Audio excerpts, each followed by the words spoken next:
Case करिकी 2 वर्ष हेलानी गिरफ करा जाय नै एवं मते गवर्नमेंट तरफ कौन साहाय्य मिलनी। ओडिशारू तमिलनाडु को काम जाइकी युवती जन को तमिलनाडु रे पटई देइथिले। पटई देवा बेले से युवती जनक काम साइड रे से युवक को फसी जाइथिले। फसी जीवा भितरे तांक दुई जनकर प्रेम हेला भितरे 2015 रु तांके दुई जन रहउथिले। रहिबा भितरे महिला जनक प्रेग्नेंट हो जाइथिले। प्रेग्नेंट हेबा भितरे पुओ जनक जानिबा परे महिला को छाड़ी पळई आस्थिले।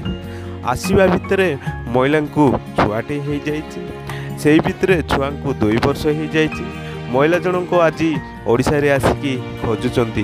महिला जनक थाना रे एतला देकी 2 वर्ष हो गलानी। एजाय मध्य महिला को न्याय मिली नहीं। ए नहीं महिला जनक अभियोग करछंती। ए कथा आमे कोन आगे जने महिला कहउछंती आपण माने टिके सुनि नियंतु। पुरी जिला निमापड़ा अंचल विष्णुपुर गाँव प्रकाश बेहरा सागर तमिलनाडु रे आमे 2 जण काम करिया समय रे 2015 मसीहा टू नहीं कि मत थारे सिंदूर देले मंदिर रे आउ सेतेल टू सांगरे रहिथिलु आमे। तापरे जतले मो गत 2 वर्ष पूर्व रे मो पेटर छुआटा थिला आउ सेतेले से माने आसिकी घर को पळै आसिले आउ फेरिकी गलेनी। ता घर हम खुजिके आसिला बेले हमर झगड़ा गंडगोल हेतिला। सेठू आमे केस करिथिले थाना रे निमापड़ा थाना रे आ केस करिकी 2 वर्ष हेलानी। छुआ जन्म होई मो छुआ को 2 वर्ष हे जिवो।